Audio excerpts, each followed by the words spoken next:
If you don't submit to control, if you're a radical, you're less likely to be loved. You're not fitting in with society.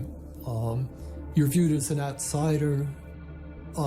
There's a lot of social prohibitions about the outsider and the person who's going to upset things. From the time we're very young, we're taught to, worship authority basically because that's our key to survival as young children.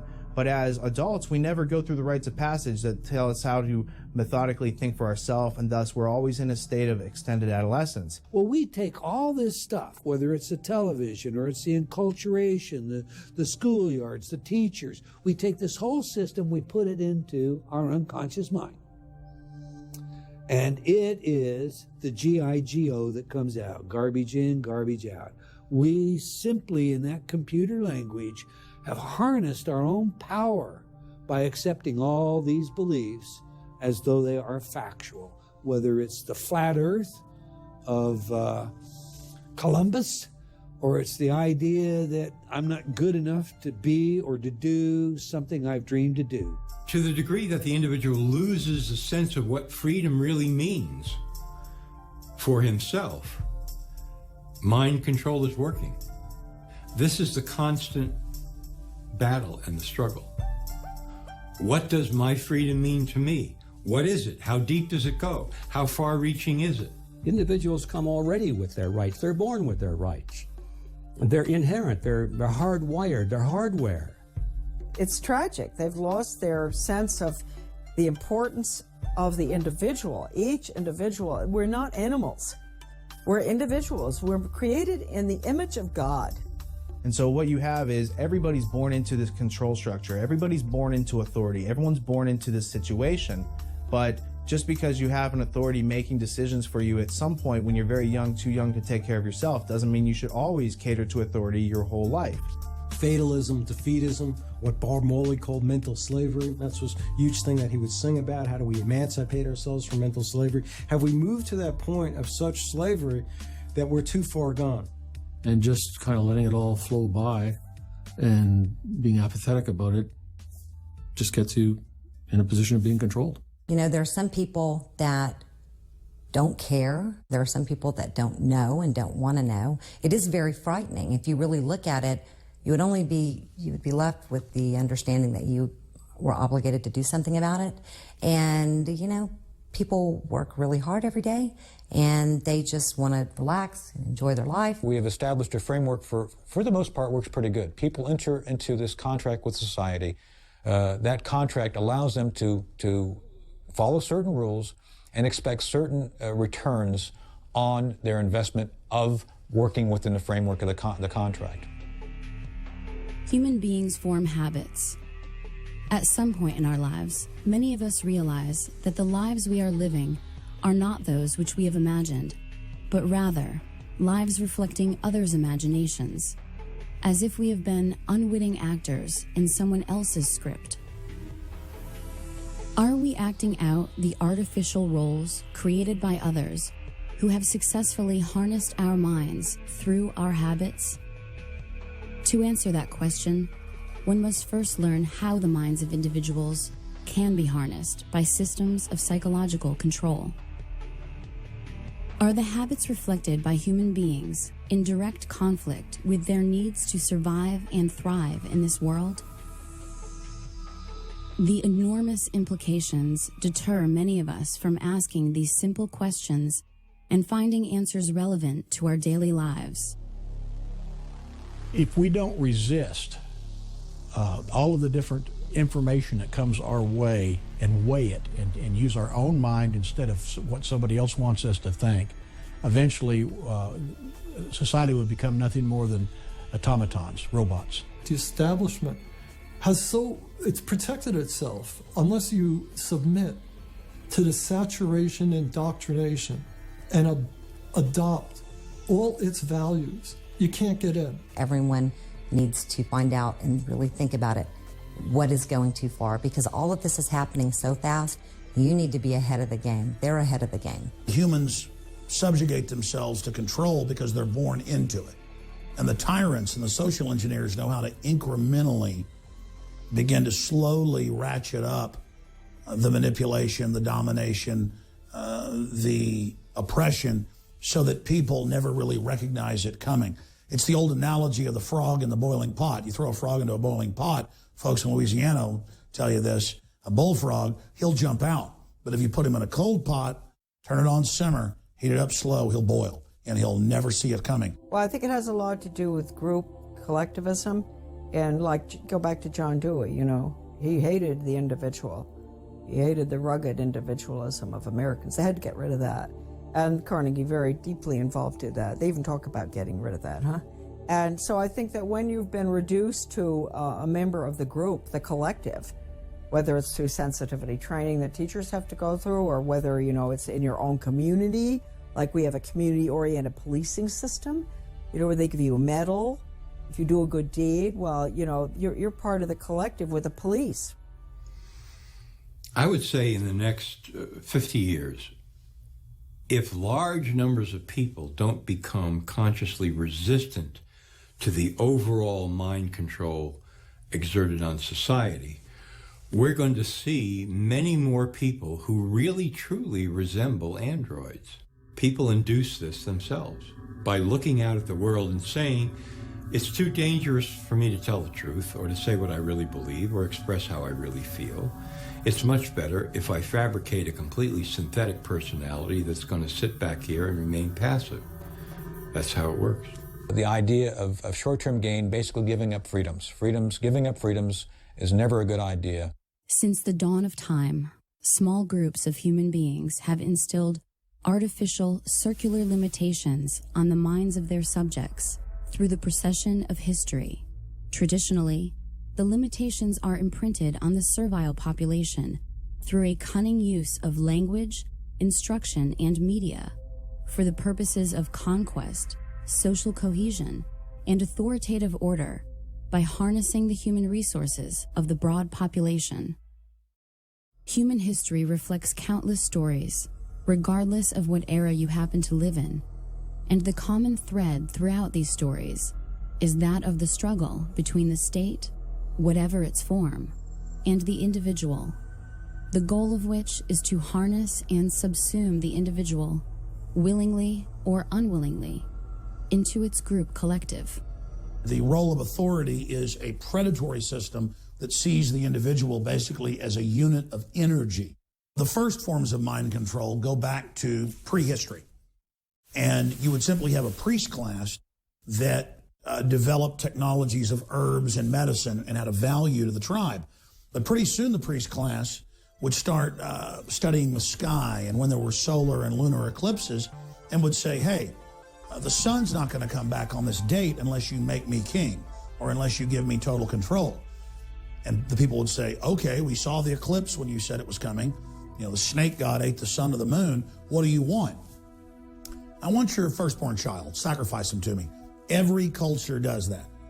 Every culture at one time or another demands human sacrifice because that's the state or the priest class demanding absolute, total fealty and submission to it. Mind control has existed since the dawn of time. Only the methods have changed. Elites have always known, if I can control the minds of my people, I control them. Only the technology has changed. It's still the same program. It's never stopped. Sun Tzu, within the works of The Art of War, talk about the fact that if you can understand your enemy so well to the level of where you can psych him out, basically defeat him before you put one boot on the battlefield, you've become a true master of your domain. The Greek author Plato embedded several key characteristics of ruling groups in his monumental work known as The Republic. Therein, he introduces the term cybernetics as a description of steering the ship of state, emphasizing crowd control. Plato memorialized the essence of the scenario used to control individuals to this day, to make them part of the group or state. This is famously known as the allegory of the cave, a useful strategy which is emblematic of the history of mind control. The idea of cybernetics first shows up in Plato's Republic. I believe it's book 6, and in the Greek original text it's read kybernetes. But you can easily discern how this word tied into cybernetics, the control of not only nations, but how the making of individuals into the collective that forms nations came about. As we've moved through history, every great leader has had to understand the potential of information, the potential of speech, the potential of words, the potential of books. What is a citizen, if not someone willingly or unwillingly participating in the machinations of the state? How would we acquire the habits of citizenship without stimulus from the state and our response to it? Attention! Attention! This is your beloved leader, Og the Exalted. There will be a special giant joy rally today at Og Memorial Stadium.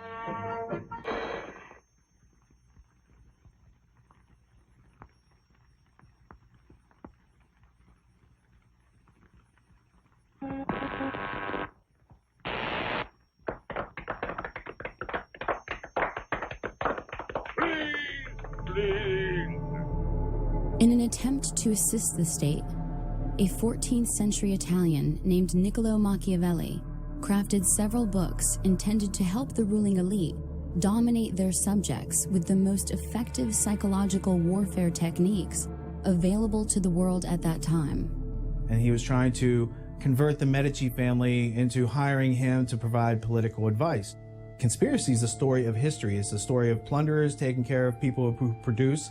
They claim to take care of them through government, which doesn't give you anything, it doesn't take away first. So it's not creating something out of nothing. It's very real what they're doing. They're taking your rights or taking some people's rights and adding more to someone else's rights. Concurrent to Machiavelli's efforts, the consequences of tyranny were sowing the seeds of liberty throughout Europe, with authors like Etienne de la Boétie of France leading individuals to consider their situations and discover effective means to achieving liberty for all. So this whole idea of Machiavelli telling the ruling elite how to do this in a more efficient and effective manner without people directly knowing about it. But his mistake is that these books get out there and other people start to read these books because it's not just the ruling elite. This starts to have an influence in Europe. You've got a character named Etienne de la Boétie who writes a discourse on voluntary servitude. And basically what de la Boétie does is he shows you that everything that Machiavelli told the ruling elite about how to control you is undone when you understand it to the nuts and bolts level, where you can then withdraw your consent, and that only then are you free. We control you. We control your mind. We make you believe you have no creative power. We make you forget you have imagination, which is the core capability from which you can invent your own reality. The myriad components of collectivism combine to form a comprehensive system for transforming the individual into a cog within the machinery of the state. The first step is to remove self-reliance, thus creating dependence on the state or collective. The next step is to create a motivation based on fear of scarcity, as opposed to creativity and productivity. Remove the systems of autonomy, creativity, and self-teaching, which help create individuality in the first place, and the void is filled by the will of the collective. Nature abhors a vacuum, and the mind is no different. Innovative and enigmatic German philosopher of the 19th century, Georg Wilhelm Friedrich Hegel, observed that human history could be manipulated to create a contrived outcome. Hegel's essential observations of the methods by which history may be authored by a small group translate into a world in which an individual's choices may be engineered away from his needs. How to engineer the opinion of the American people so that they would fully endorse, not only endorse, but demand a war. There's another one. Another plane just hit. Right, oh my God, another plane has just hit. It hit another building, flew right into the middle of it. Explosion. So it's problem, the people then beg for it, that's reaction, and then it's solution, which is centralizing more control. Create the problem, people scream, you couldn't impose any solution you want on people. One recent practical example of the use of Hegel's method for control is that of the infamous underwear bomber. I'm Kurt Haskell. I'm a Michigan attorney, and I'm more well known as being the main eyewitness to the underwear bomber event on Christmas Day 2009. I saw two men approach the desk. One looked like a poor African man, or maybe late teenager, and one looked like a wealthier Indian-looking man who had on a tan suit.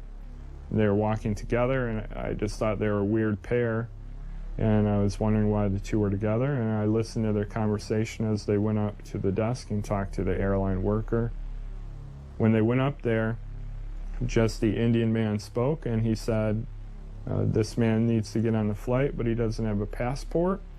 And then the airline worker said, well, he can't get on the flight without a passport. And then the Indian man kind of argued with her, saying, well, he's from Sudan, and we do this all the time. The student from Nigeria smuggled explosives onto a flight in his underwear. Prosecutors staged a demonstration of what might have happened, but something went wrong. Abdul Muttalab's trousers burst into flames. Passengers and crew grabbed him. The plane landed safely. A source has confirmed that Farouk Muttalab is the son of Alhaji Muttalab, former chairman of one of Nigeria's biggest, wealthiest and most respected banks, First Bank of Nigeria. As soon as this happens, we see Mr. Chertoff all over the news and TV everywhere promoting these body scanning machines. But there are a few things we could do to make things better. First, we could deploy the scanning machines that we currently are beginning to deploy in the U.S. that would give us the ability to see what someone has concealed underneath their clothing. To meet agendas in conflict with the needs of individuals, the ruling class creates an artificial crisis to which the public reacts by begging for the ruling class to intervene. The ruling class then enjoys the plunder made possible by removing the self-reliance from individuals. Good morning, everybody. Today's hearing is the third in a series of subcommittee hearings focused on some of the causes and consequences of the 2008 financial crisis, a man-made economic assault on our country that is still foreclosing on homes, shuttering businesses, and driving unemployment. The combined philosophies of Thomas Malthus, Charles Darwin, and Herbert Spencer led to the development of social Darwinism. Social Darwinism grafted the concept of the survival of the fittest onto the larger social framework. Claims of biological advantages or superiority could then be advanced as justification for future economic policy relating to the poor, and as the basis of Francis Galton's pseudoscience of eugenics in the 20th century. So Darwin comes along about 150 years ago and comes out with his theories on where life comes from, and then it's survival of the fittest, and that the best organisms are able to survive in a competitive environment and move forward in the evolutionary chain. And whether that theory is correct or partially correct or totally wrong is a side issue.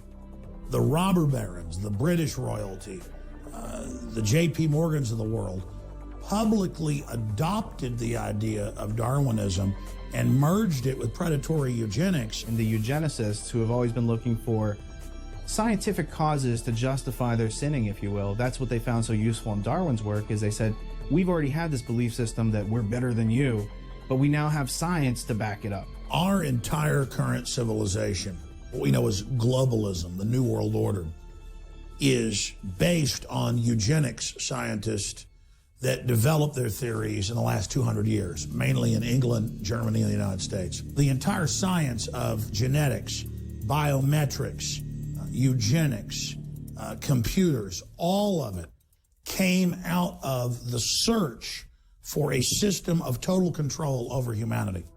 So the issue with eugenics is it claims to be a science of self-adaptation for human species. So it sounds like a great thing if you're an individual. You want to make yourself better. If you reproduce, you want your kids to be strong and survive. However, the people who are doing it are taking and making a bunch of decisions for other people and violating volition and their free will all over the place because that's their modus operandi.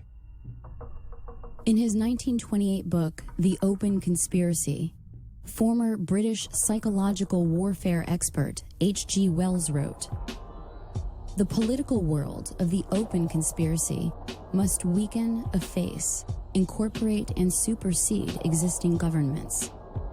The character of the open conspiracy will then be plainly displayed. It will be a world religion. This large, loose, assimilatory mass of groups and societies will definitely and obviously attempt to swallow up the entire population of the world and become a new human community.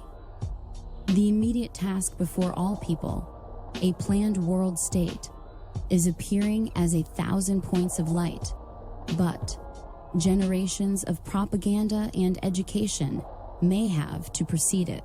The government of England put massive funding towards the study of humans, and not just medicine, but human behavior. And so all the sciences that the British Empire used on countries that it was attacking and regions it was conquering were also turned inward against their own populations. In 1948, Eric Blair, the British journalist and author who assumed the nom de plume of George Orwell, wrote the iconic dystopian novel 1984. In it, Orwell outlined a collectivist future governed by technocrats, in which a big brother totalitarian state maintains control of society through constant panopticon-inspired surveillance, fueled by a perpetual war and emboldened by both covert and overt forms of mind control and mass persuasion. The premise of the panopticon, it was an architectural design that was set up to maximize the power of surveillance. So if the prisoners didn't know, they could never tell if they were actually being watched at any one time, so they would have to assume that they were always being watched. Through 1984, Orwell introduced the concept of newspeak into popular culture, a debased language structure that would suppress the ability of the masses to upset the power of the state by regulating their thoughts through an illusory police force known as the thought police. Orwell's notion of doublespeak demonstrated the cognitive dissonance inherent in tyrannical structures. As the meanings of the words change, the meaning in society is lost. And fortunately, we have been able to raise our standard of living without sacrificing the spiritual side of life, which means so much to the American family. Thomas Henry Huxley, the man known as Darwin's bulldog, produced a number of grandchildren, the two best known and most influential being Julian and Aldous Huxley. Sir Julian Huxley, an evolutionary biologist, was elected as the first Director General of the United Nations Educational, Scientific, and Cultural Organization, and also served as both Vice President and President of the British Eugenics Society. So the Huxley family is highly interesting because T.H. Huxley is the teacher over H.G. Wells who becomes a famous protege. But Huxley's whole family is not only intermarried and working on these eugenics ideas themselves, but they have, he has a famous son and grandson and all sorts of famous cousins that tie into the Darwin-Wedgwood family. So notably, you have Aldous Huxley, who coins the phrase Brave New World in 1932 with his novel, which is really describing a technocratic future by which people are pharmaceutically drugged into loving their servitude. I think what is going to happen in the future is the dictators will find, as the old saying goes, that you can do everything with bayonets except sit on them. That if you want to preserve your power indefinitely, you have to get the consent of the ruled. And this they will do, partly by drugs, as I foresaw in Brave New World, partly by these new techniques of propaganda. They will do it by bypassing the sort of rational side of man and appealing to his subconscious and his deeper emotions and his physiology even, and so making him actually love his slavery. I mean, I think this is the danger, that actually people may be in some ways happy under the new regime, but they will be happy in a situation where they oughtn't to be happy. leveraging the fact that the 20th century opened up numerous avenues for shaping and controlling the thoughts and behaviors of the population. The ruling elite contrived new ways of obscuring useful facts while peddling useless ideas to the American people. Advertising, in addition to fundamental changes in education, produced a population of non-thinkers whose false understanding of basic concepts instilled through public schooling led to generations of people who feel they are magically endowed with the ability to somehow attain knowledge without first observing the landscape of available, credible evidence. One such artifact of credible evidence which demonstrates that our lives are being scripted by the ruling class is a 1966 textbook authored by Georgetown professor Dr. Carroll Quigley, titled Tragedy and Hope, A History of the World in Our Time. In it, Quigley details a secret society partially funded by central banker Lord Rothschild, enacted by Cecil Rhodes and led by Lord Alfred Milner in the Round Table Journal of International Affairs, which Quigley terms the Milner Group. The first questions most people ask upon hearing of such a book are, why is it so important? And why do so few know about its existence? This is a key book. It's almost like the Rosetta Stone to decode everything they're doing. It's over 1,000 pages long with incredible, documentation in the bibliography of how this ruling elite based out of Britain is using a full spectrum dominance model to fund the communists, to fund the fascists, to fund the Democrats, to fund the Republicans, so that there looks like there's a choice, but everything really is moving towards collectivism for the general public, while the elite themselves are exempt from all their own rules. These are the ideas of people who plunder that care not about laws or boundaries or nations or your rights. They see might makes right. And so when Cecil Rhodes goes in and creates Rhodesia, and, you have South Africa and the De Beers whole cartel of diamonds and gold. And then you look at who Cecil Rhodes left his will to, who funded him to go down there and do that. You keep coming back to the historical central bankers that have been manipulating world events as we've been taught them for at least, since the beginning of our country. 1776, 1790 is when they start to gain a foothold. They then come over in the 1820s, 1830s, 1840s, pre-Civil War, gain a stronger foothold. And by the end of the Civil War, we're completely switched over to a system that we had fought 60 years before to overthrow. Once the power structure got all the best and brightest students of the world and put them through Rhodes Scholar type programs, not just in England, but in other nations, they could then control the brain trust and have a fully programmed new generation to take control of the governmental, corporate, and media systems to carry out the program. Their goal was to dominate all of those major power centers quietly behind the scenes.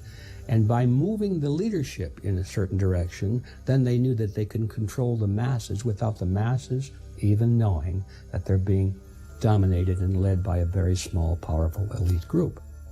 In further pursuit of the science of controlling human resources, the last will and testament of Cecil Rhodes spawned the Pilgrim Society in both America and England, which created a global brain trust. Its goal? To assert global control by dividing its tasks into working groups, such as the Council on Foreign Relations, Bilderberg Group, and Trilateral Commission throughout the 20th century. In more recent history, the long-held beliefs of the ruling class regarding control of the individual's body by the undermining of his mental abilities were then furthered by the technological breakthroughs of the 19th and 20th centuries.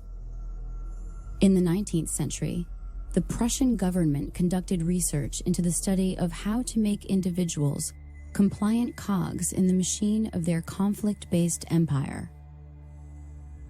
Prussian psychologist Wilhelm Wundt determined that the individual human being has no soul and can thus be programmed like an automaton or robot. You see, the social engineers don't need us under social Darwinism. We're scum to be removed.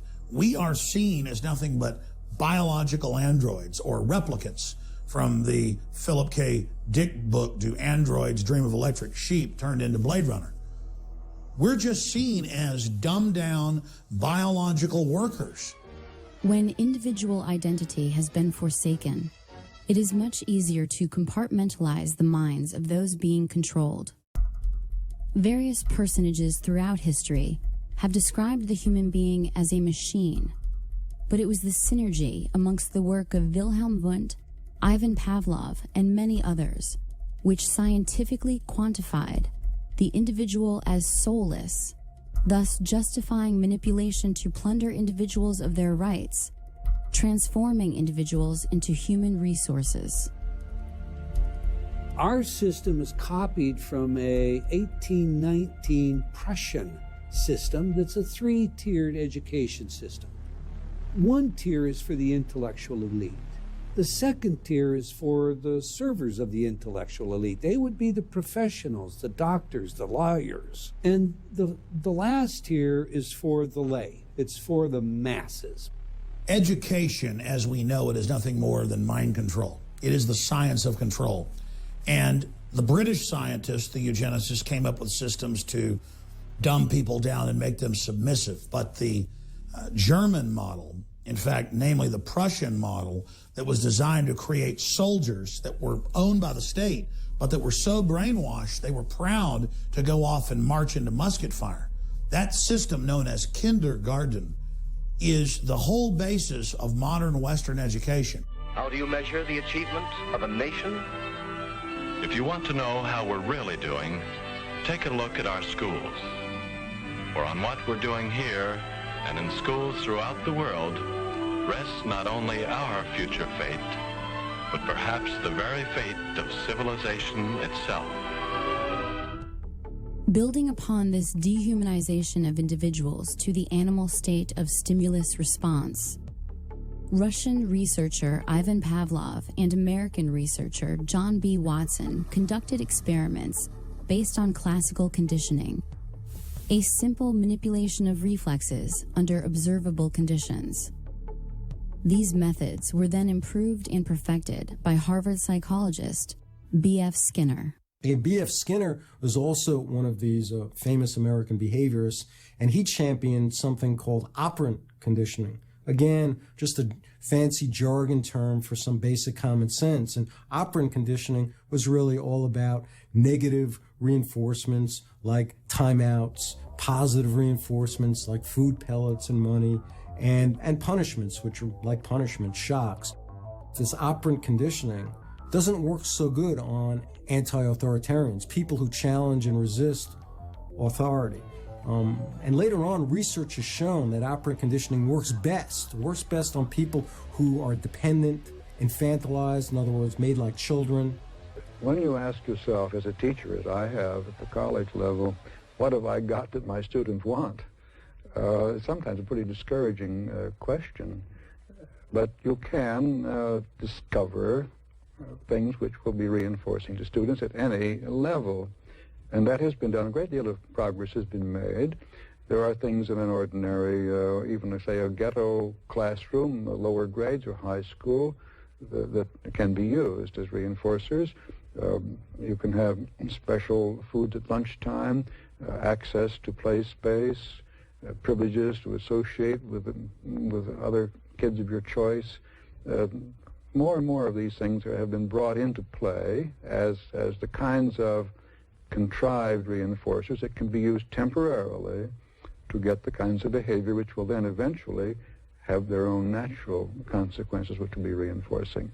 One of the notable things that separates human beings from other inhabitants of this planet that we call animals is our ability to form questions. And that allows us to remove ourselves from certain types of control. Now, animals are subject to many of the same sort of stimuli that can train and condition them to give you, you can make a pigeon, according to Skinner, that appears to know how to read and respond to lexicons. So it gives the appearance that the pigeon can read or that the fleas are trained, but really all you're doing is, reinforcing a random schedule of conditioning, taking natural characteristics and harnessing them. So what you see in the 20th century, not only with the eugenics crowd and all these other things that we've talked about, what you see is they go after the root cause of humanity. The root cause of humanity is that we've learned to, speak amongst ourselves, and we've learned to observe reality, remove contradictions, and get to that which exists. When somebody obscures that feedback loop between you observing and testing it out and verifying it, when someone obscures that, they can take total control of your awareness. These methods of classical conditioning had advocates in other fields equally or more influential. Soon, the field of compulsory education would teem with the ideas first spelled by these social engineers. These children are being taught to accept uncritically whatever they're told. Questions are not encouraged. How can you ask such a question? Have you got a textbook? Yes, ma'am. Does it say here that our law courts are always just? Yes, ma'am. Then how dare you question the fact?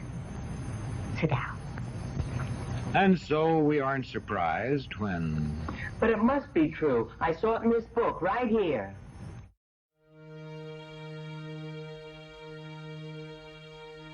The education our children are going to get has nothing to do with education. It is training our children to be resources, human resources, that's the way they refer to us, to spin off profits for the globalists.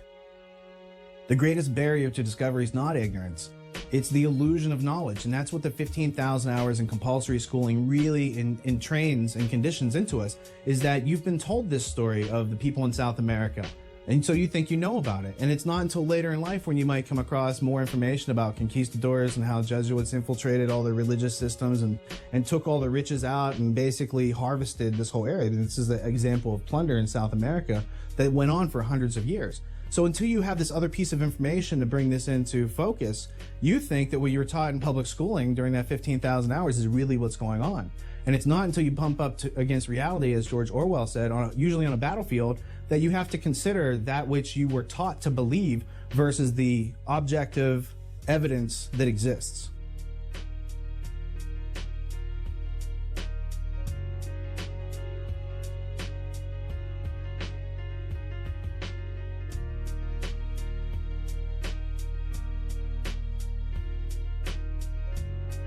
John Taylor Gatto was an award-winning educator in New York who took kids that couldn't even read or write, were headed for prison, and made them top-level students. And then he discovered that he was shut down by the big tax-free foundations so that he couldn't teach the children this information. He discovered that it was by design that they were dumbing people down to make them subservient biological androids or replicants. That's what we're seen as. But now we're obsolete. We're to be phased out the new robotic systems, the drone aircraft, the drone submarines, the drone ships, the drone robots on the ground. We're all being conditioned, all being acclimated for this. In The Underground History of American Education, John Taylor Gatto details how, beginning in the early 19th century, American travelers abroad were writing on the methodology of Prussian schools and composing travelers' reports, which were very influential on educational techniques in the United States. However, in 1831, it was French philosopher and Minister of Education Victor Cousin who published his Report on the State of Public Instruction in Prussia, which not only led to the consolidation of French schools under the Prussian model, but also directly influenced reformers like Horace Mann in the United States to follow suit. Mann traveled to Prussia and, without even seeing one classroom in session, sought to adopt the Prussian model of education with his annual reports given to the Massachusetts State Board of Education. Mann's promotion of the concept that the state is the father of children was reinforced and expanded by educational reformers throughout the 19th and 20th century. When we speak about enculturated processes, when we talk about the imprinting, of course, I mentioned educators. One of the things that surprises a lot of people, and it shouldn't because it's publicly known, is that our education system is not about educating as much as it is about socializing.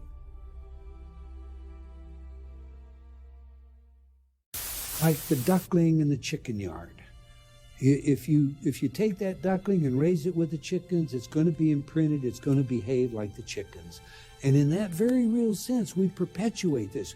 The danger is we don't just perpetuate it, we don't just enculturate it, but it's the only sane way we see to raise our children.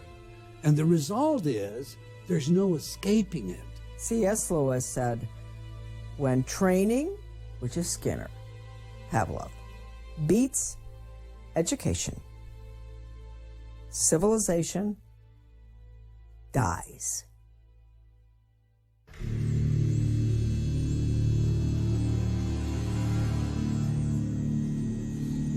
Although education has proven to be highly effective in controlling human behavior, more intensive research would need to be conducted away from the prying eyes of the public.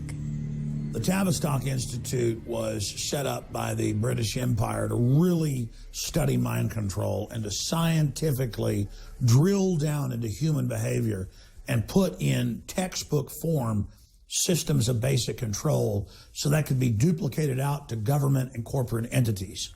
And Tavistock has been involved at every level of social engineering. The Tavistock Clinic was founded in 1920 and operated as part of the Psychological Warfare Division of the British military. It was initially a voluntary outpatient clinic for treatment and research and was made up of general physicians, neurologists, and psychiatrists to facilitate the treatment of neurosis and shell-shocked British soldiers returning home from World War I. Going through their own publications on Amazon, you can find that some of their books cost like $18,000, $20,000. And what that tells me is they don't want the average person to be anywhere near getting their hands on this book, because what it gives you inside those books is the teacher's edition, to use an abstraction, as opposed to the students sitting around the class not knowing what the answers to the questions are. There's a group of people who are being given the answers to all the questions about how we act, react, and how we've been understimulated with curiosity in order to make us more subordinative.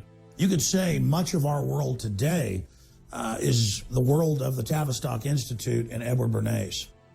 Having been instrumental in the Tavistock Clinic and director of the Tavistock Institute of Human Relations, it was former officer and consulting psychiatrist to the British Army, John Rawlings Rees, who created the concept of the psychological shock troops, or culture warriors, a federation of psychiatrists, which he intended to disperse across the globe to make it, quote, possible for people of every social group to have treatment when they need it, even when they do not wish it, without it being necessary to invoke law. The Tavistock Institute's influence did not stop simply at social psychology. Kurt Lewin, former head of Britain's Psychological Warfare Bureau, was a German refugee who became the founder of modern social psychology in the 20th century, an early consultant to the OSS, and an influential researcher with the Tavistock Institute in the area of management thinking and action research, specifically focused on the tactics of managing change within society.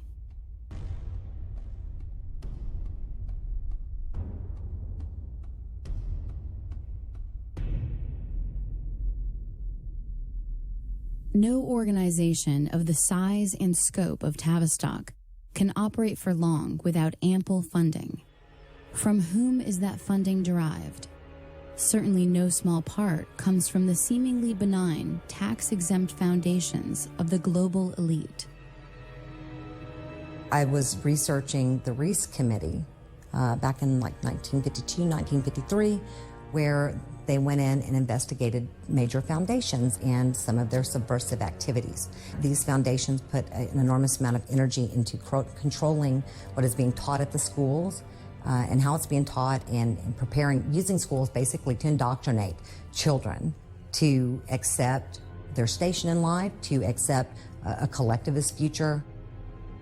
According to Dr. Lily Kay, whose expertise was demonstrated in her 1993 book, The Molecular Vision of Life, the Rockefeller Foundation, Caltech, and the New Molecular Biology, the world in which we are living has been molded, shaped, and continues to be directed by an elite establishment of eugenicists, a ruling class fueled by violating the will of others to attain their goals. Nowadays, almost every adult agrees on one basic goal for all students. Schools ought to turn out good citizens. Yes, good citizens. That's right. Absolutely. This country always needs good citizens.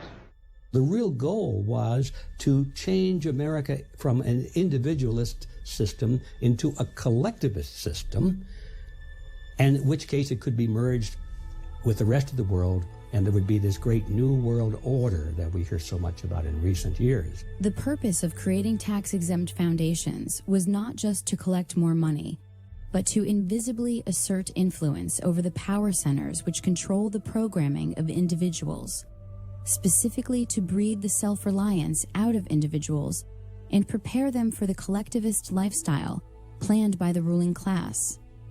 Their goal: to undermine personal liberty on biological, social, and economic levels. They came together and decided what they were going to do with this money was to gain control of education in America, not for a philanthropic purpose, but to change the thinking of the American people over a generation or two.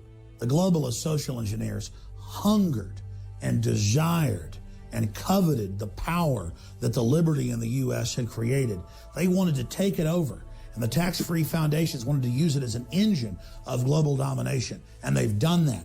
And the Reese committees were the only time when Congress stood up constitutionally and demanded all the big foundations come and testify and open their private books.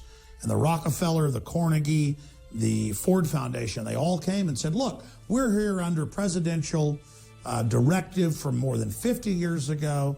We've been told to collectivize the United States, to merge it with the Soviet Union. We've been told to make America more compatible with authoritarian regimes, and we're just doing what we were chartered to do. Until the creation of language, brute force held the key to fear, and thus to the control of individuals through violence and physical aggression. With the innovation of language, the minds of individuals could be harnessed with ideas and beliefs, making less significant the physical dominance of previous generations. This is how, for example, men of small stature could keep otherwise brave and ferocious gladiators as household slaves, whose deaths could be used for profit and entertainment.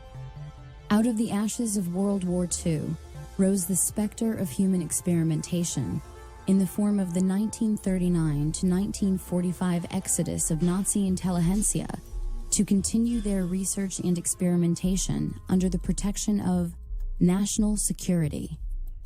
After being denazified, they were given new identities to live among those against whom they had fought.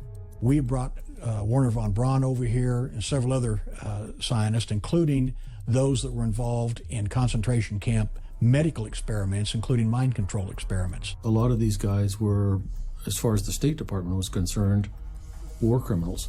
They were linked directly to the Nazis and therefore couldn't get visas, couldn't come into the United States. So the CIA set up this series of programs to route everybody around the State Department visa requirements, get them into the country. Everybody knows about the race at the end of World War II to get Nazi scientists. The Russians wanted them, the United States and England wanted them. And the United States and England got most of them because the Nazis didn't want to go to the Soviet Union, another authoritarian system. They wanted to go to a, quote, freer system. And like an infection, they came to England, Canada, and the United States. And it wasn't just over NASA and rocketry with Werner von Braun and Goddard and others. It was tens of thousands in mind control and torture and military science and surveillance. And the CIA got modeled to a great extent off of the Gestapo. And so we see really the evil of the Nazis being transplanted back to the United States and England, where the eugenics philosophy that they had embraced had originally sprung. The Office of Strategic Services, the precursor of the CIA, under the direction of William Wild Bill Donovan and Allen Dulles, recruited Nazi scientists and aided their importation into America. Among them were rocket scientist Wernher von Braun and the aeronautical physician Hubertus Strughold. The problem that the United States was facing was there was all these German scientists who were kind of in the wind, loose, wasn't clear where they were going to end up. And the French, the British, the Russians, and the Americans were all trying to recruit them. The Germans had developed lots of different advanced weapons. And they'd also done a lot of experimentation on human beings in the concentration camps. So they had a lot of medical data that we didn't have. They had, of course, the rocket scientists and the airplane scientists and all the rest of it. And Paperclip was our version of going into Europe and finding these guys and bringing them to the United States to work. What we're missing in the documentation, we have physicians, aerospace medicine people, film people, ball bearings, projectile experts, all kinds of scientists. We're missing from the story the psychiatrists. But there must have been psychiatrists brought over, in parallel to Strughold under Paperclip. German financing came from America, came from Wall Street, and came from American corporations. Even the political support that Hitler got in Germany was, to some extent, traceable to American influences. Prior to World War II, American financiers, banks, corporations, all decided that there was money to be made in pre-war Germany. After all, they all knew that Germany was preparing to become a military aggressor, and it needed money to construct vehicles of war. They were spending a lot of money designing and building tanks and airplanes and military carriers and things like that, submarines, ships, and there was money to be made. And so Wall Street and some of the largest corporations like AT&T and even Ford Motor Company got very much involved with the Nazi regime. The experiment that went on became known as Nazi Germany starts in World War I and the Versailles Treaty in Paris 1919, basically giving the Germans the short end of the stick, giving them war reparations that they can't possibly pay, totally unrealistic. Now, this famous German banker named Hjalmar Schacht gets together with a guy from the Bank of England named Montague Norman, and they create something in 1932 called the Bank for International Settlements. And they use this as a clearinghouse for all the national debts, but really it's being used to launder money. What you find then is that same group, Hjalmar Schacht, becomes Hitler's banker. So Hitler is totally financed by these people who are making their lives out of pulling the wool over other people's eyes. And at the same time, they want to have the National Socialist experiment to test out the Prussian education system that they're using and about to roll out all over the world. Following the 1945 completion of Operation Paperclip, the CIA created MK-Ultra, a top-secret mind control research project which was managed by Sidney Gottlieb under the direction of Alan Dulles. The program began in the early 1950s, was officially sanctioned in 1953, and officially terminated in 1973. The program engaged in many illegal, unethical, and immoral activities. In particular, it used unwitting U.S. and Canadian citizens as its test subjects, which led to controversy regarding its legitimacy. MK-Ultra involved the pioneering of many methodologies to manipulate individuals' mental states and alter brain functions, including the surreptitious administration of psychoactive drugs and other chemicals, hypnosis, sensory deprivation, isolation, verbal and sexual abuse, and other various forms of torture. When I interviewed John Marks about Search for the Manchurian Candidate, he said a very interesting thing to me.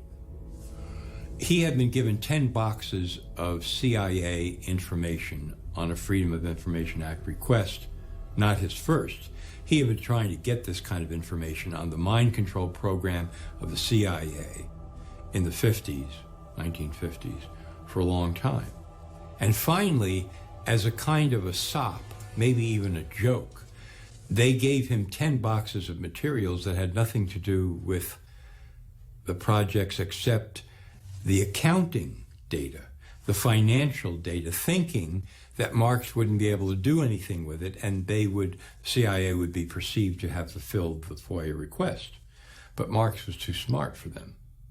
He saw into the financial data and realized what he had his hands on, that this was not only MK Ultra mind control program of the CIA, but it was divided up into many, many, many sub-projects. And he had some of the funding details that provided the foundation for him to move forward in his research and discover what they were really up to. The military started the Artichoke Project and the Bluebird projects, which I think was the Navy one, and they were trying to figure out, can we make a Manchurian Candidate? Can we make a super soldier? Can we control what people think and do and how they act on the battlefield? Can we make somebody braver than they really are? And it was getting up to where they were asking questions, can we create kamikazes like the Japanese had? In 1994, President Clinton created the Advisory Committee on Human Radiation Experiments, which was tasked with investigating the instances of federally funded research using ionizing radiation on human beings. Based on the documents made available to the committee, they identified nearly 4,000 cases of human radiation experiments taking place between 1944 and 1974. This included a series of federally funded experiments in which unsuspecting hospital patients were injected with plutonium. Many details of MKUltra experimentation were disclosed during a public hearing before the advisory committee. I'm going to start. My name is Valerie Wolf. In listening to the testimony today, it all sounds really familiar. I am here to talk about a possible link between radiation and mind control experimentation that began in the late 1940s. The main reason that mind control research is being mentioned is because people are alleging that they were exposed as children to mind control, radiation, drugs, and chemical experimentation, which were administered by the same doctors who are known to have been involved in conducting both radiation and mind control research. Written documentation has been provided revealing the names of people and the names of research projects in statements from people across the country. It is also important to understand that mind control techniques and follow-ups into adulthood may have been used to intimidate these particular research subjects into not talking about their victimization in government research. People talk about MK Ultra in two senses. It's kind of like an umbrella term for all mind control programs. But technically, it's just a specific program that ran from the 50s into the 60s. And it stopped in 64. Therefore, MK Ultra could not be operational today. But something like MK Ultra with a different name surely must be. And I don't think there's any doubt in my mind at all that clearly mind control methods are used at Guantanamo Bay. I mean, there's all the hallmarks of mind control. There's hooding, there's forced sitting positions, there's sensory deprivation, sleep deprivation, all kinds of attacking a person's belief system, sexualizing the interrogation, subjecting them to things that go against their religious faith, probably hallucinogens and drugs, can't document that, waterboarding. So all the components of a mind control program are in place there. The hearings weren't really about that, and the women didn't have solid documentation, but they told the kind of stories that I hear over and over from mind control victims. So Claudia Mullen and Christine Nicola get up on the stand in Washington and they say, yes, radiation, but it was only one part of mind control experiments that we were subjected to by the U.S. government starting out when we were children. And then somebody on the committee said, from what I've been told by witnesses, pretty much, thank you very much, and now we move on to the next witness. Right? Like, let's pretend none of this took place. In the 19th century, Franz Mesmer's brand of hypnotism entertained countless audiences, which consequently evolved, both covertly and overtly, throughout the 20th century. CIA's Dr. George Estabrooks, a graduate of Harvard University and a Rhodes Scholar, finally created methods of reliable hypnotism enabling its application to the science of social control. George Estabrooks was a Canadian-born psychologist whose career was at Colgate University in upstate New York. As early as 1943, in his textbook Hypnotism, he described in great detail, going back to the Second World War, taking Marines or other military people, using hypnosis and other programming on them to create a new personality. So he calls that Jones A and Jones B. And the new program personality would be given an assignment, which could be a career, penetration, any kind of assignment. And the out front regular person would have total amnesia, complete lack of knowledge of the assignment. Estabrooks was a leading authority on hypnosis, programming soldiers during World War II to act as couriers, who were not aware they were hypnotized operatives on a mission. In this manner, the OSS targeted political objectives through the covert methods of assassination and espionage, leveraging the science of hypnotism. Where hands-off hypnotic and pharmacological methods fail, the physical application of actual electrical stimulus directly to the brain becomes the next logical step. In 1964, Yale neuroscientist Jose Delgado implanted radio-controlled electrodes into the brain of an aggressive bull in an attempt to control its behavior in a ring with a matador. With the push of a button, Delgado himself was able to stop the bull in mid-charge. He didn't stop with the bull, but also conducted experiments on cats, monkeys, and even human test subjects. You had people as young as 11 he was doing this to. One was a 16-year-old girl, and there's pictures in his books where she's kind of staring off into space, vacant. Another, she's strumming on a guitar. Another, she's pounding on the wall, all based on what button he's pushing on the transmitter box. Delgado developed what he called a stimoceiver that allowed him to target specific emotions and regulate behavior by aiming radio stimulation at different regions of the brain. His idea of the future is, and this he was totally serious about and described in detail, we're going to put electrodes in the entire population, except probably Dr. Delgado himself, and a few elite generals, and we're going to control the entire population. And this is not going to be fascism, this is going to be the next step in evolution. Dr. Donald Ewan Cameron was a Scottish-born psychiatrist who was president of the American Psychiatric Association from 1952 to 53, and later first president of the World Psychiatric Association. Cameron was directly involved in the brainwashing attempts of Central Intelligence Agency's top-secret MK-Ultra mind control program.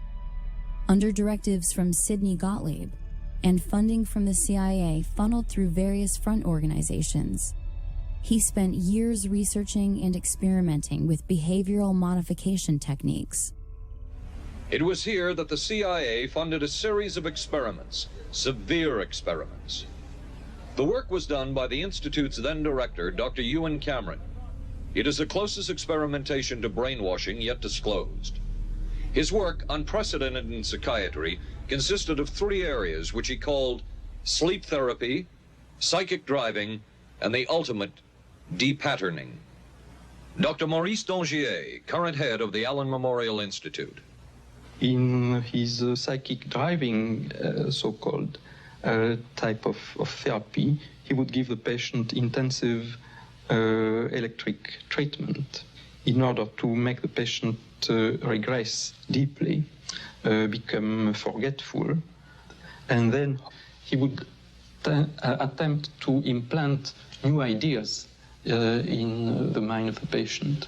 Now, to a layman, it would appear that Dr. Cameron was trying to take the slate and wipe it clean, the slate being the mind. In other words, brainwashing. Exactly, that's a very good comparison. Brainwashing. Yes, if you like. Dr. Ewan Cameron was a MKUltra contractor.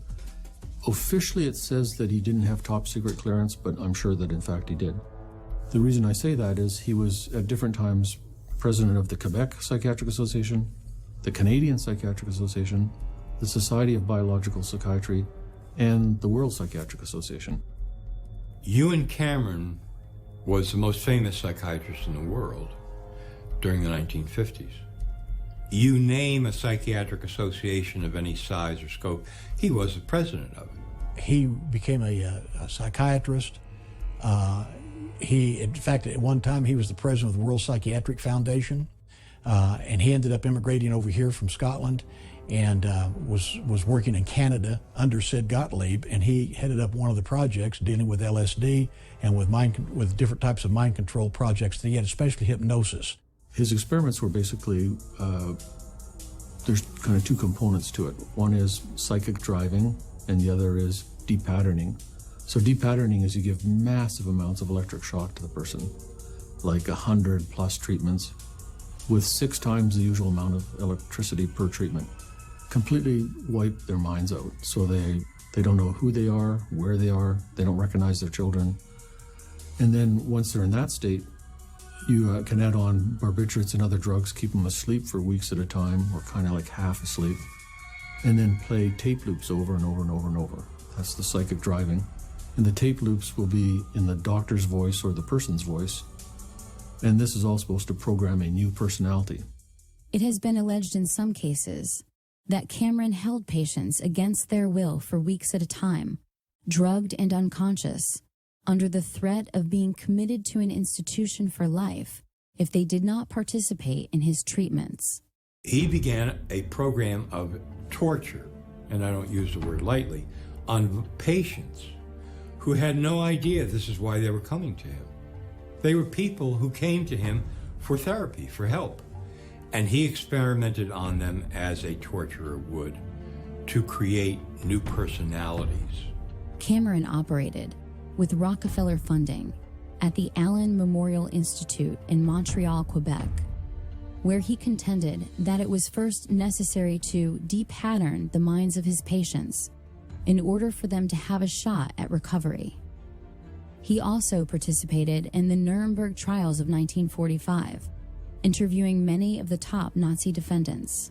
After World War II and the creation of the CIA, the need for a truth drug and drugs that could perform, that the CIA could use for other purposes, increased. They turned to the Bureau of Narcotics and Harry Anslinger.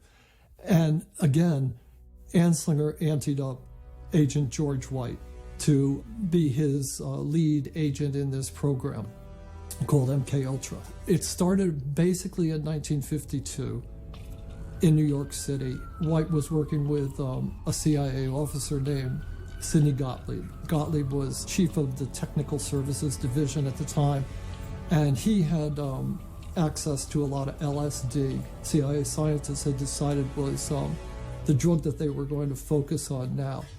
Pot wasn't considered quite potent enough to do the things that they wanted to do.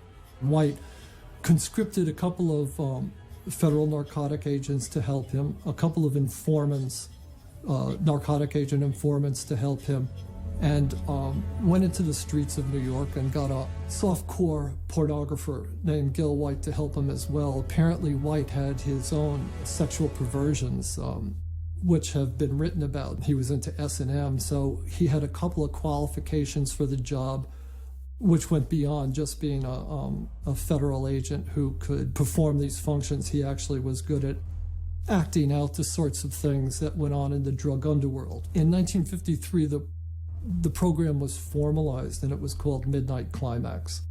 And White had a safe house in New York City, which the CIA outfitted with a two-way mirror with microphones and recording devices, so that White and the CIA scientists could actually film people who had been surreptitiously dosed with LSD. The program expanded beyond merely LSD. And what they found out was that the safe houses themselves were probably the most valuable aspect of this program. Prostitutes that were in their employ that would bring people to these apartments, and they could actually record them while they were doing drugs. In 1960, the CIA opened another safe house in New York City, And I talked to the people who were running this safe house.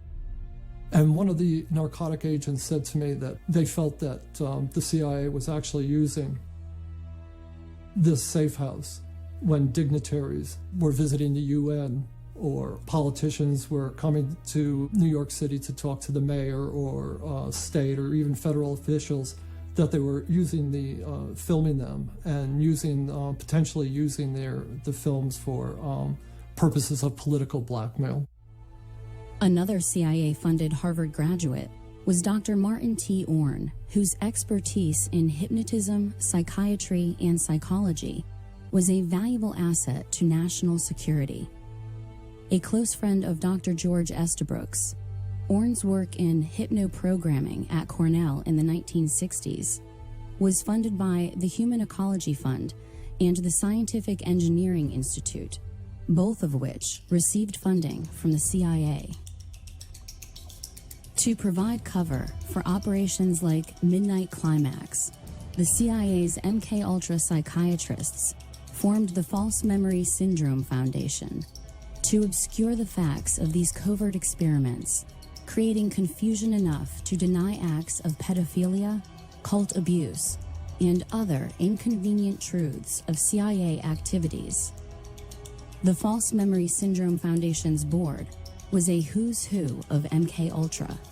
There, Dr. Orne was joined by another CIA MKUltra psychiatrist, Dr. Jolyon West, who was the protege of Dr. Ewan Cameron.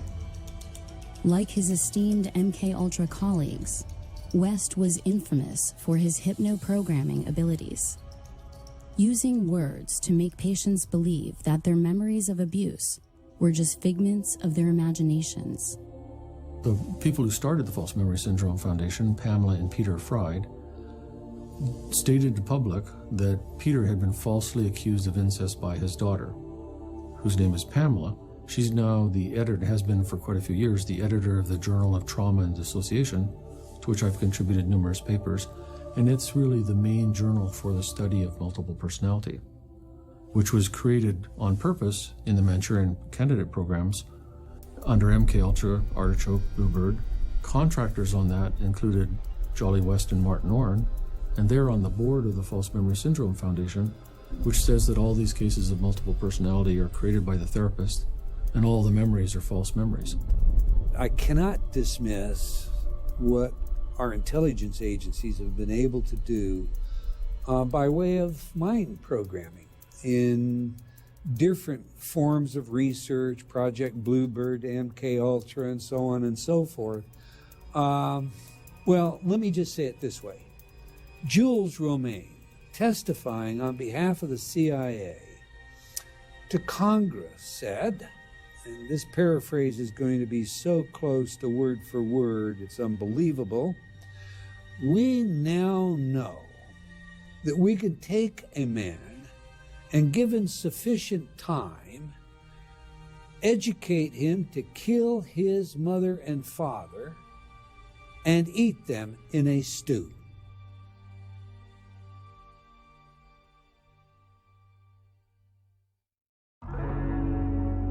How will power gravitate into the hands of those who control information?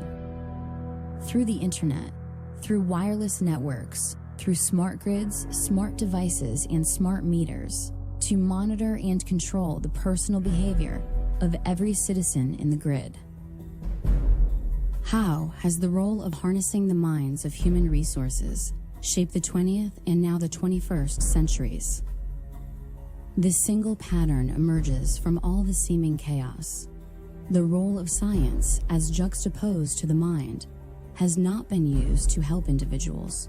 Rather, at every turn, at every discovery's emergence, knowledge is being used to restrain individuals.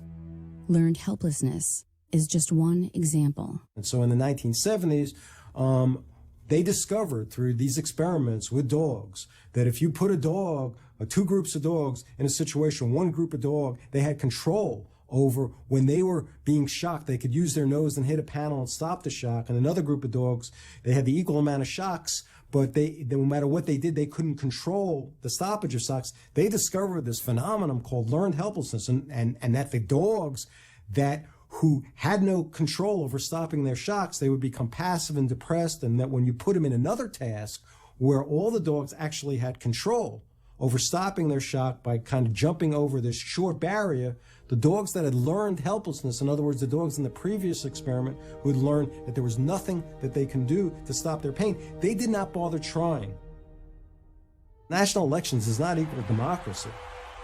Democracy means you really have some power over things that affect your life, okay? But when Americans think that their democracy equals national elections, and they go and they have senseless wars and corporate control with a Republican in office like George W., and they think, well, we're going to stop these senseless wars and corporate control, and we're going to go and vote for Obama, this Democrat, and they get, what do they get? Senseless wars and corporate control. And so there's a kind of learned helplessness that sinks in there. How are the attitudes, beliefs, behaviors, and values of a society transformed such that the needs of the individual are always in conflict with the demands of the group? The early 20th century trend of conspicuous consumption, or the trading of that which is valuable and sensible for that which is superficial and frivolous, swept over America and other countries around the world with the help of a few minds who were focused on changing our lives before we were even born. Edward Bernays, the nephew of Sigmund Freud, is well known as the father of modern propaganda and public relations, and for his application of psychological techniques to the field of advertising. People have a herd instinct. They tend to move in groups. They make conclusions based on emotion and feelings and desires. Edward Bernays, the nephew of Sigmund Freud, the archetypal psychologist, psychiatrist, openly bragged that there was a ruling elite that had taken control of society and that could basically program people like machines to walk off the edge of a cliff if ordered to do so. He was the guy that said, don't call yourself the Department of War, call yourself the Department of Defense. And he wrote book after book, like the book Propaganda, 1922, bragging about how we were all dumb animals and how the public mind was in his hand. They couldn't sell pork bellies. They were seen as junk meat, only used as flavoring in soups. They came out and said, no breakfast is complete without eggs and bacon, and showed a woman, in the newsreel sitting there cooking it. And he said, look, I can make these people do anything I want. And so he is really the archetypal father of brainwashing and propaganda right as the age of television began. And they took his sciences and just wrecked this country. Some of his most famous clients included Procter & Gamble, General Motors, General Electric, the United Fruit Company, Westinghouse Electric, Time Magazine, NBC, and CBS. He looked at what Uncle Freud had plumbed out, how the unconscious worked, and devised in his own mind the idea that you could cause people to do what you wanted them to do because they chose to do it. Indeed, in his work, Propaganda, he makes it clear that it is the duty of the intellectual elite to orchestrate the beliefs and behaviors of the public in order to have a cohesive society. They got together and said, well, people are too darn dumb. We have to program them mentally to do what they're supposed to do. Political science is largely based today on Bernays' work. In 1917, Bernays served on the Committee for Public Information, otherwise known as the Creel Committee, which set out to change public opinion in favor of the United States' involvement in World War I. At the request of Woodrow Wilson, Bernays personally attended the Paris Peace Conference of 1919, the same year that he would found the first public relations firm in the United States. Advancing some of this work, of course, he was commissioned by Woodrow Wilson and to assist in selling the idea of World War I that it was about spreading democracy throughout Europe. He is, for all intent and purposes, the father of what we call today neuromarketing. It has been widely reported that Joseph Goebbels had employed Bernays' Crystallizing Public Opinion, the first book written on the emerging field of public relations, while formulating his own propaganda campaigns for Nazi Germany.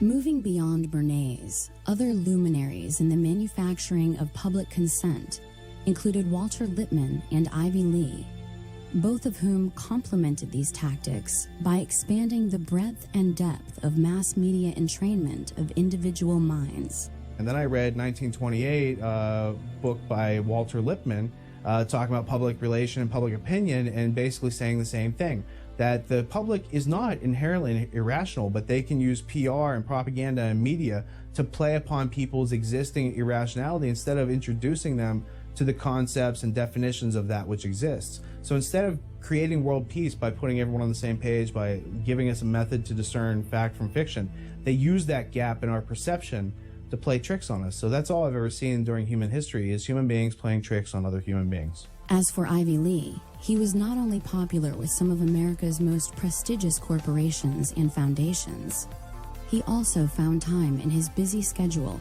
to personally counsel John D. Rockefeller, to represent Standard Oil, and was one of the earliest members of the Council on Foreign Relations. Moreover, in the 1930s, Ivy Lee was a consultant to Adolf Hitler, tasked with developing strategies to improve Germany's image in the United States and abroad.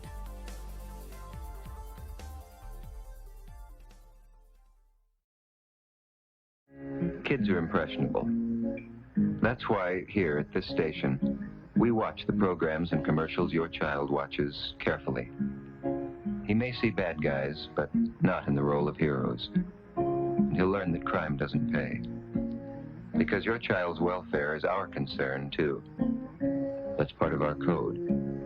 The code of the National Association of Broadcasters for television and the greater public interest.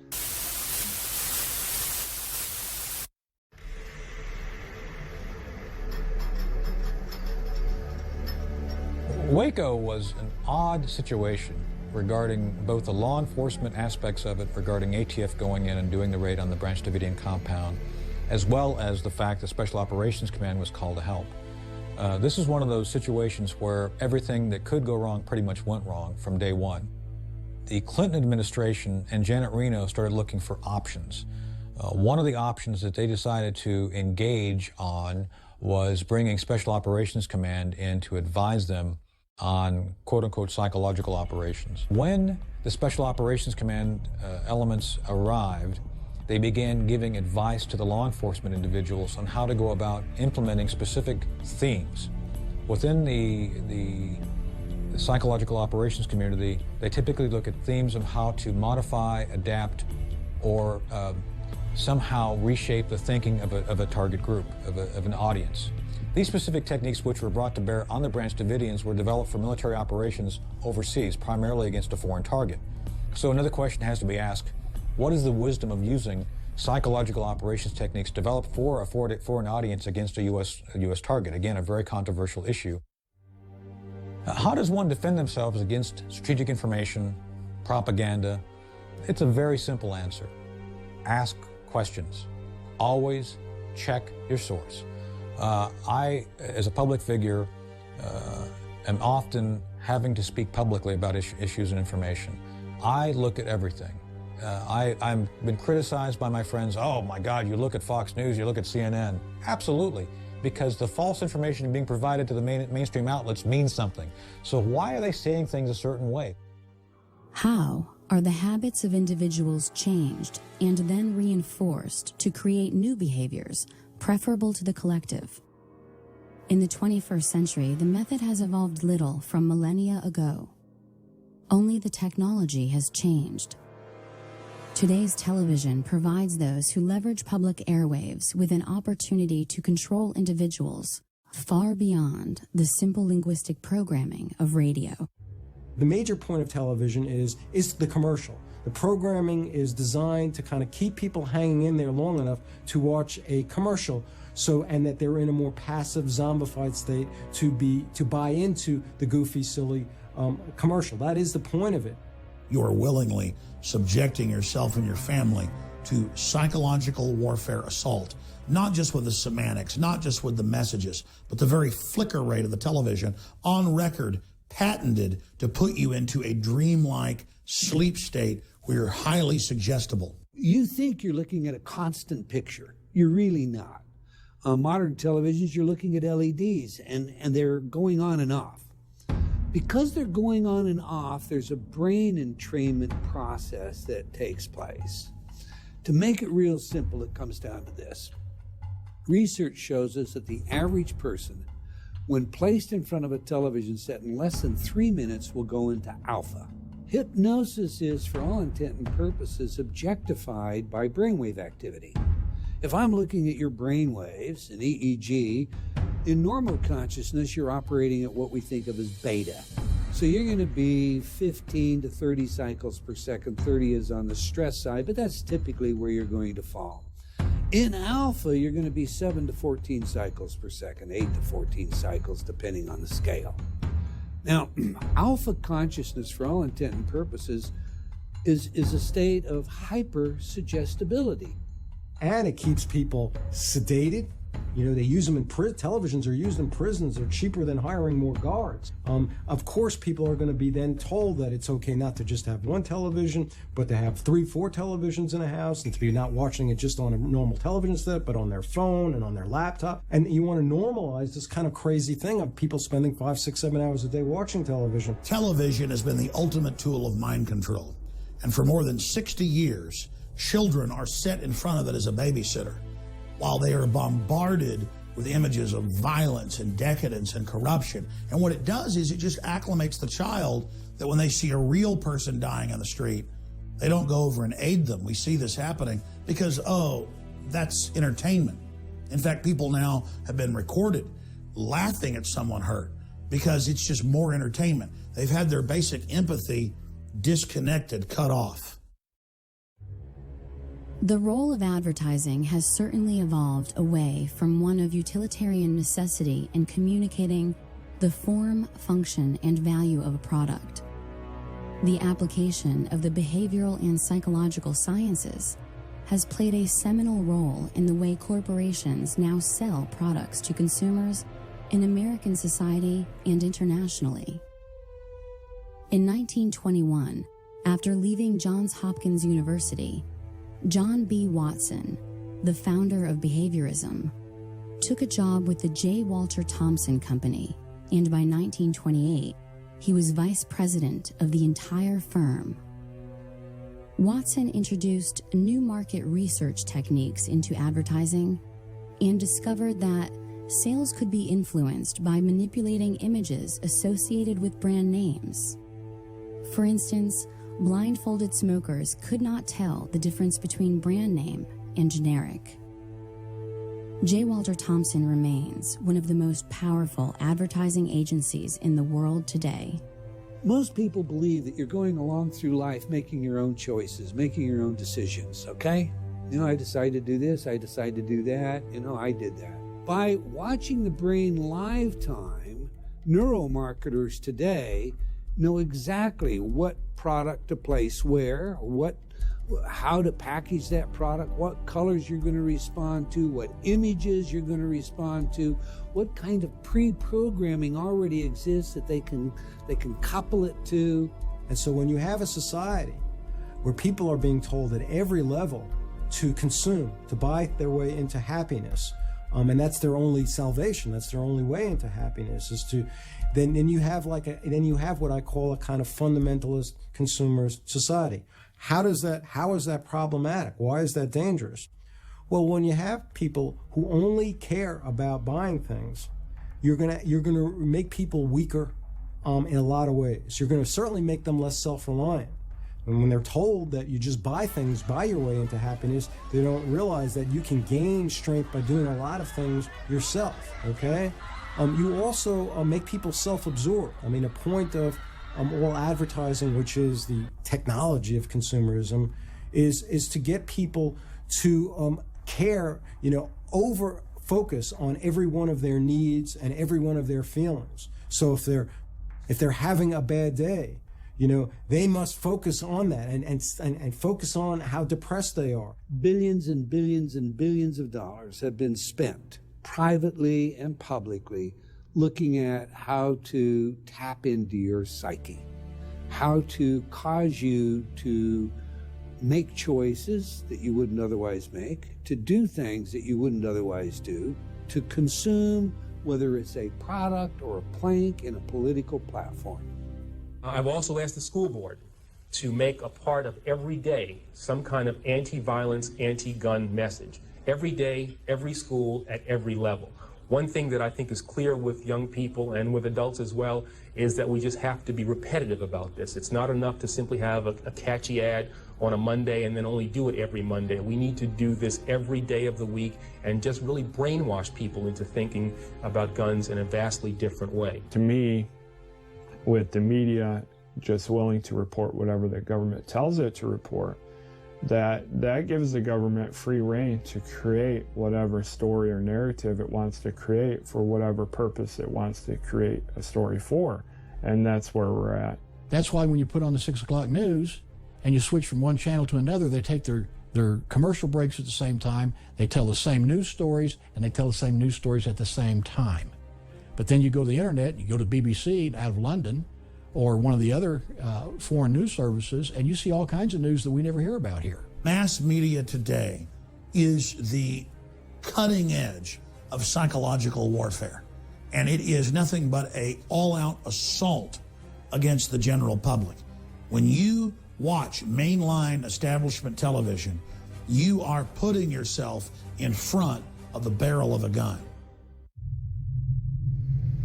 Cognitive dissonance occurs when individuals lack consistency in their methods of thinking, and thus, contradictory elements attempting to reside simultaneously as fact create frustration, confusion, anger, and aggression. It is the difference between what you think the world is and what the world actually is. Cognitive dissonance is really, again, a fancy psychologist term for, again, some common sense, which is this tension that people will experience when they have two opposing kind of ideas. The role of psychology in advertising is to create cognitive dissonance, or the conflict between what you have and what you want, and to fill that void by adapting your behavior accordingly in order to achieve your reward. If an entire society can be properly dosed with mind-altering but culturally approved drugs, this cognitive dissonance may be largely assuaged. With social control as their aim, the ruling class sought to expand their ability to influence the individual. Mind games, those of psychological warfare and advertising, were simply not enough. The opportunity existed to employ chemical treatments physically affecting the hardware of the brain to complement the already existing harmful software in the form of effective propaganda and advertising. The tax-free foundations, including the Carnegie and Ford Foundations, followed the lead of the Rockefeller Foundation in the widespread funding of pharmacological solutions to social control. And they say, we will give you $1 million for your medical school if you teach pharmaceutical drugs in your medical school. So the doctors come out, they're very happy because they got this wonderful building, all these high-paid teachers, the best talent, the best brains you can buy, all funded by tax-exempt foundation money. But what comes out of that is that the doctors are taught drugs, drugs, drugs. Psychiatry itself as a profession is one gigantic mind control operation. What happens when the habits demonstrated by groups of individuals reflect the outsourcing of their intelligence to so-called experts and authoritarians who are self-appointed to make decisions on their behalf? You can have a psychiatrist testify in court that somebody has ADHD or clinically depressed or this or that, But every one of those official mental disorders is a total lie and a fraud because there is no diagnostic test for any of these disorders. Not ADHD, not bipolar, not depression, not schizophrenia, not anything that you've ever heard of that is a discrete mental disorder. The American Psychiatric Association has a committee, and they create this thing called the DSM, their Diagnostic Bible. And they decide what goes in there. And they decide that certain people who don't pay attention to boring things have this disorder called attention deficit hyperactivity disorder. And if you accept that you have a disease, as opposed to like, well, maybe I'm somebody who can really pay attention to things that are interesting me, but I'm somebody who's stubborn enough to not really want to pay attention to things that are boring for me. And that maybe that's a good thing. That's how you maybe have something really a worthy contribution, as opposed to allowing people who are bores to fill up your whole life. You only want to listen to things that actually really are interesting for you. If you accept these ideas, though, that you have a disease or there's something essentially wrong with you, you're going to be more a prey to authorities controlling you. And some of these drugs, such as the SSRI antidepressants like Prozac, Paxil, Zoloft, and so on, are known to induce violent behavior, including suicide and homicide. And you have a profession like psychiatry that is seeding the country, like planting seeds in a garden and a farm, with these diagnoses and these drugs. This is Operation Chaos. Part of the problem of psychiatry, when it comes to diagnosis is that they really seem to have no political awareness of their pathologizing of anti-authoritarianism, of stubbornness, of rebellion. This is, I think, a part of the reason for that is I think that an overwhelming number of psychiatrists, psychologists, mental health professionals are more kind of compliant people. And when they see non-compliant, more stubborn, more oppositional kinds of patients, especially young people, that creates a lot of anxiety for them. And so you have this power, and you do this for 10 years, 20 years, 30 years, 40 years, 50 years. These little seeds, which are drugs, you see, that affect the brain in various unpredictable and horrendous ways. And you have that power to do that for 50 years. Don't you think you could really call that mind control? That's mind control par excellence. If habit is thus the enormous flywheel of society, and habit keeps us all within the bounds of ordinance, then it is our habits which enslave us to the so-called children of fortune. For their fortune exists only because our habits prevent us from outpacing the status quo and growing in the light direction. How might we begin to change our habits such that our actions are no longer in conflict with our needs as individuals to survive and thrive in this world? And what will happen if we do not resist? We're heading toward a system where we're going to have economic collapse, real crisis, be much worse than anything we've seen. We're going to be in a position where most people won't understand how it came about. They won't realize that it's the result of government policies, of corrupt politicians, and so therefore they're going to go to those same corrupt politicians and endorse the same policies, and we're going to get more of the same. And that is where we're headed. It all goes back to people who are smarter than us, who are polymaths, who are organized and have a lot of office supplies and infinite money because they can print it out of thin air and everyone else takes it and says, this is real. That's not real. Your mind is real, objective reality is real, wisdom is valuable because we can learn how to survive together with that, but all these things that they make us think are valuable, like petroleum or any of these other commodities, they're all fear-based. If we just really understood what was going on and our voluntary role in it, we wouldn't play such a role in our own servitude. Do we come to a point in our lives where it's fair to ask, what was the last original thought you had? The way you walk, the way you talk, the vocabulary that you use, All of these things are built into the expectation you have of yourself based on the role you have chosen to play in the theater of life as it's been defined to you. I think we're seeing what the consequences are of just complying with everything right now, because that's what most people in America do at this point in time.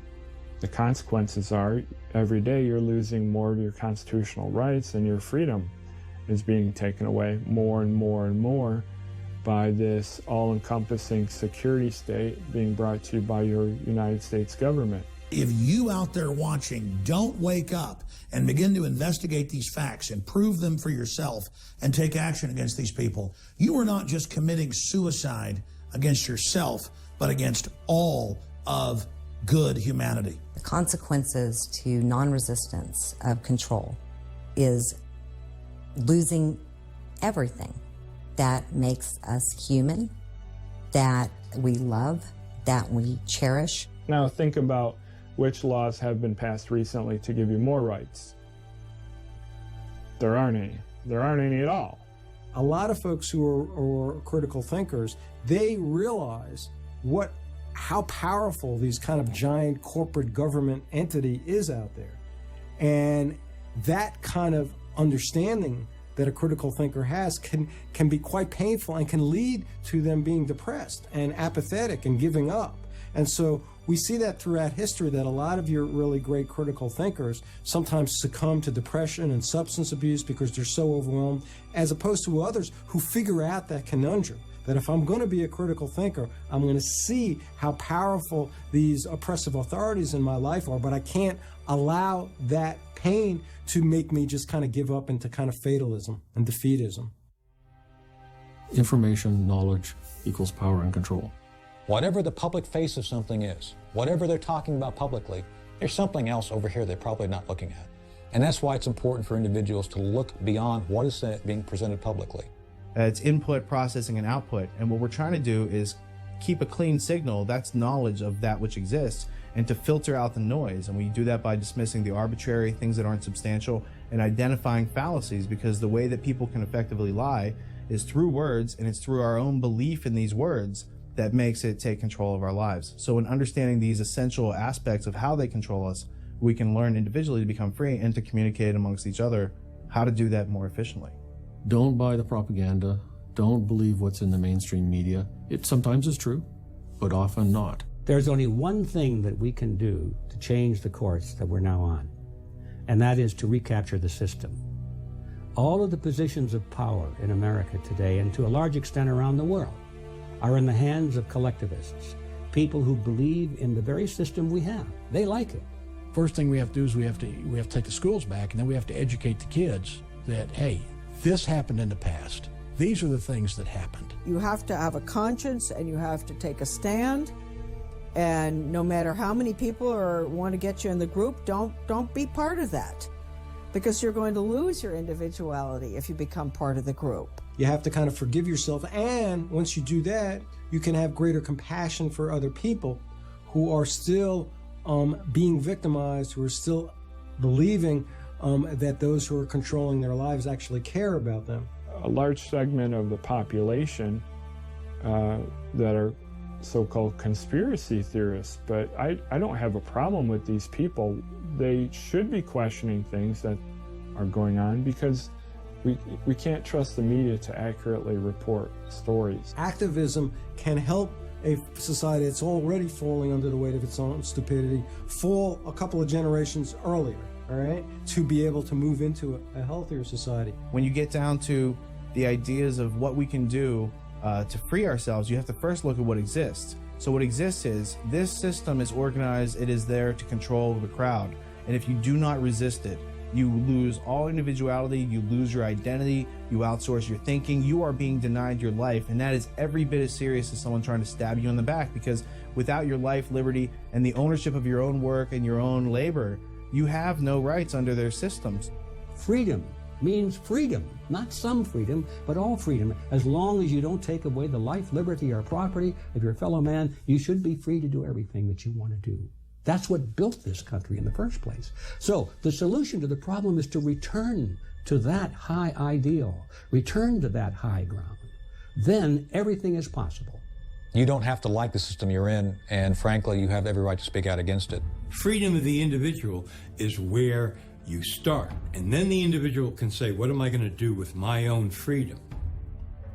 How am I going to use my imagination and my creative power to invent realities of my own and make them fact in the world, as opposed to sitting back here passively and letting elites manufacture reality for me. Humanity is worth resisting this, and if you don't stand up against these diabolical globalists, you are turning our species and our entire history and our entire future over to these people. You're betraying our ancestors who fought against incredible odds so that we might have some basic freedoms. And you're betraying yourself, your children, your family, and all future human generations. We can't turn our species over to total darkness. We can't turn our species over to people who love to hurt innocence and who hate beauty. We must resist the New World Order. We must free our minds and awaken the human spirit. It is time for the sleeping giant that is humanity to awaken.